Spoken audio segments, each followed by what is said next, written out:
Good evening mga sisi ko, a day in my life as a student content creator at age of 12. Kaya samahan nyo naman ako sa panibagong araw ko. Let's go! Hello mga sisi, ngayong araw nga po pala ay wala akong ginagawa kaya naligo muna ako. Pagkatapos ko nga pong maligo ay nag-ayosan naman ako. Siyempre para maging maganda. Huy! Tapos ko nga pong mag-ayos ay nagsuklay naman po ako.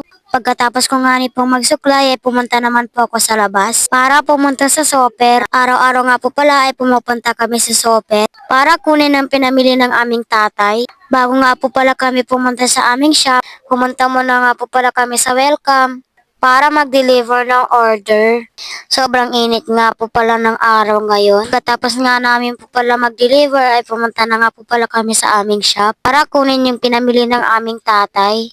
Katapos nga po pala ay umuwi na kami. Dito nga po pala yung amin sa Bulyo 3 at nakauwi na nga po pala kami.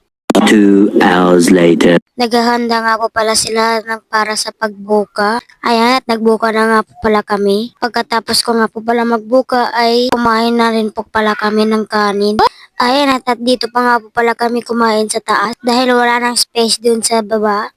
Maliit nga lang po pala yung bahay namin. Kasama ko nga po pala yung dalawa kong kapatid. Niyaya ko sila na doon kami sa taas kumain. So guys, I see mga sisi.